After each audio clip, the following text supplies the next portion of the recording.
In Ecuador, Citizens Revolution candidate Luisa Gonzalez does not recognize the results of the 2025 presidential runoff amid voting irregularities. In Venezuela, President Nicolas Maduro held a meeting with the candidates for governors of the Great Patriotic Poll ahead of the election scheduled for May 25th.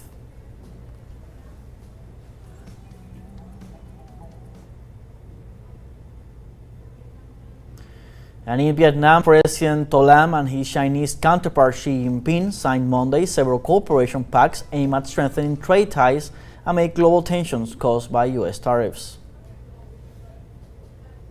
Hello, welcome to From the South. I'm Luis Alberto Matos from the teleSUR studios in Caracas, Venezuela. We begin with the news. Stay with us.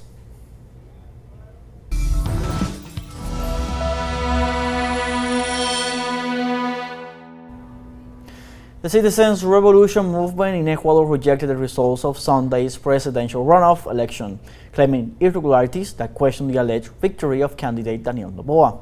The political movement denounced the manipulation of the voting tallies, the anticipated announcement by the National Electoral Council of Noboa's alleged victory to influence public opinion, military intimidation, and obstruction to the presence of observers in order to undermine the transparency of the polls. Citizens movement urged authorities to conduct the necessary investigation on such irregularities, which severely limit the transparency of the electoral process. Polls and statistics have shown it.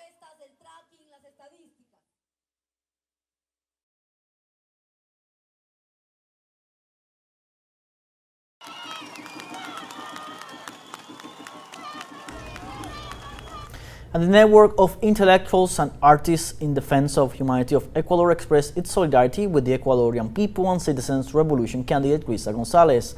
In a statement, the organization called for the immediate repeal of Decree 599 and the restoration of the fundamental rights of the Ecuadorian people. The decree contradicts legal doctrine and international standards which establish that states of emergency should not affect political rights or democratic processes, as in the case with the electoral process held on April 13, 2025. The grouping also called on the National Electoral Council to make the electoral process and its results transparent, considering everything from the complete vote count to the analysis of compliance with the requirements set forth in the Code of Democracy and Legislation. The statement continued, "We call on Ecuadorian institutions to ensure the continued existence of democracy, respect for human rights, and an end to all forms of political and media persecution against local authorities." Finally, the organization urged international organizations, international observers, and democracy advocates to ensure Ecuador's return to constitutional order and the end of all authoritarian actions. For their part, the Guazú Front of Paraguay issued a statement qualifying the process as an outrage to the popular will after the fraud denounced by Luisa Gonzalez. The organization affirmed that Daniel Noboa uses the state to control and prevent the advance of progressive forces. The Ecuadorian government, under the control of a voracious oligarchy, has carried out a scandalous and crude electoral fraud.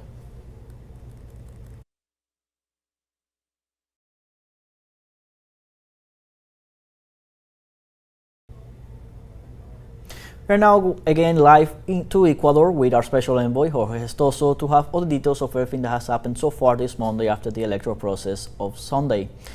Hello, Gestoso. Welcome again to From the South. What can you tell us what's news in Ecuador? Well, at this hour, inside the Revolución Ciudadana, the citizenship revolution, the name of the party of the candidate Luisa Gonzalez, they are working already to try to gather all the information that they need in order to present to the National Electoral Council in order to bring the proof that they understand that will document it, that it has been a fraud according to the candidate Luisa Gonzalez. And she said it incredible fraud, the size, the largest of the country. She's asking also for a recount, and also the president, Rafael Correa, the former president, that is basically the founder of the party Revolución Ciudadana, is saying that he also endorsed the announcement of Luisa Gonzalez.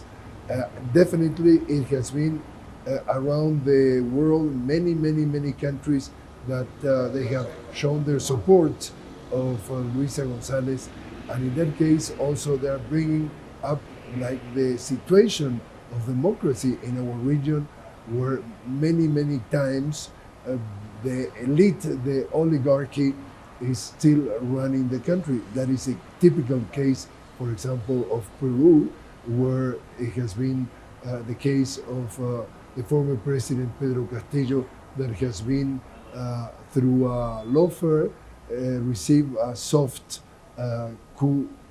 parliamentary coup d'etat. We were talking here with different analysts and experts, and they believe that if you want, the price of the market that is going to be difficult, that the path to present to the National Council is going to be slow, and the proofs are going to be clear in order to basically define or bring to the attention that the result has been absolutely way far from reality. So things are moving slowly but along, and the denunciation is still very much like and kicking. We get back to you now. Thank you, Gestoso, for the latest information on everything that is happening right now in Ecuador. We're going to stay in touch in the upcoming news brief to continue following up everything that is developing over there. Let's now take our first break. We'll be right back, so don't go away.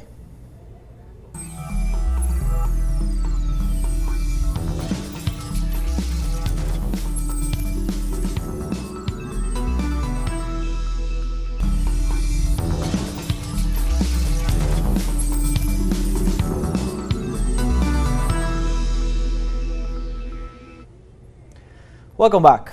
The president of Venezuela, Nicolás Maduro, held a meeting with the candidates for governors of the Great Patriotic Poll ahead of the elections scheduled for May 25th. From the mountain barracks in the city of Caracas, the Venezuelan president was received by the candidates of the 23 governorships of the country. During the event, the Venezuelan president urged the candidates to commit themselves to preserve peace in the country in the face of the right-wing intentions to carry out a coup d'etat. More than 21 million voters are summoned to participate in the parliamentary and regional elections in Venezuela, scheduled for May 25, 2025.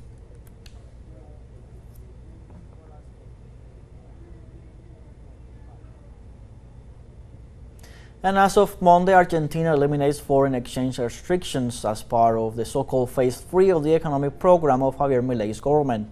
The move authorizes the purchase of foreign currency without limits, with local currency at flexible exchange rate, plus an increase of 1% per month. According to experts, the removal of restrictions could lead to an acceleration of inflation in Argentina, which currently stands at around 60%. These financial measures are implemented after the current government obtained a financial aid of at least $20 billion from the International Monetary Fund.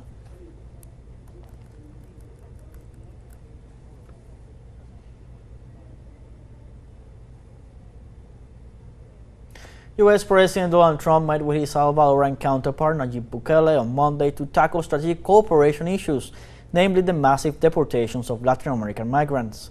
The Salvadoran head of state has been in the U.S. since past Saturday. His visit was reportedly aimed at strengthening his alliance with Trump. U.S. media asserted that Bukele would be the first Latin American president to be received at the White House for their good relations. In this context, both leaders, who were accompanied by U.S. Secretary of State Marco Rubio and Vice President J.D. Vance, discussed the return of Salvadoran migrant Kilman Abrego Garcia, wrongly deported to a high-security prison. In this regard, Bukele stated that Abrego was a criminal in the U.S. and that he won't be freeing him.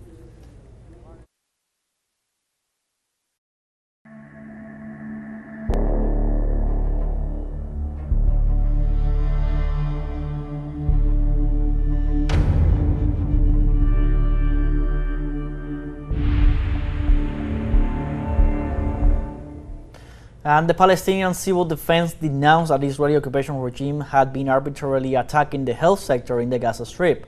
Earlier, the Zionist forces had demanded to evacuate Zaytun town, southern Gaza.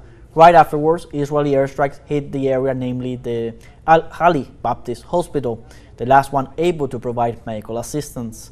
So far, authorities reported no fatalities. In this context, the Return Health and Community Association in Gaza condemned the Israeli campaign against Gaza's healthcare centers, and it underscored that over 60% of hospitals and primary care centers have been destroyed since October 2023.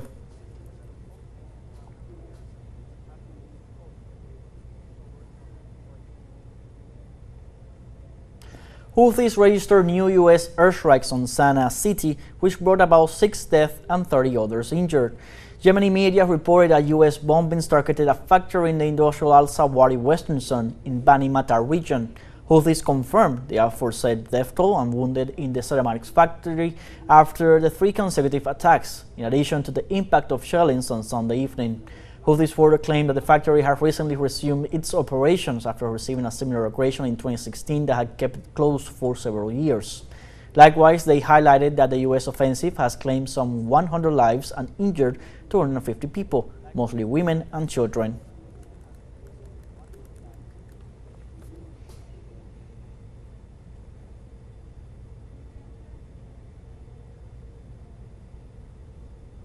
And in Vietnam, President To Lam and his Chinese counterpart Xi Jinping signed Monday several cooperation pacts aimed at strengthening ties in areas such as trade and production chains amid global tensions caused by U.S. tariffs.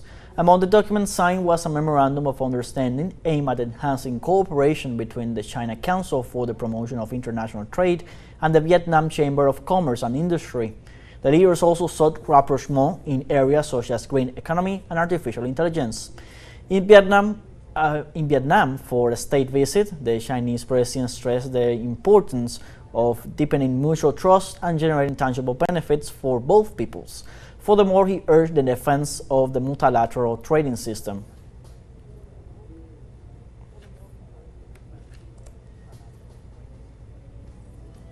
Like this, we have come to the end of this news brief. You can find these and many other stories on our website at telesurenglish.net. You can also join us on social media: Facebook, X, Instagram, Telegram, and TikTok. For teleSUR English, I'm Luis Alberto Matos. Thank you for watching.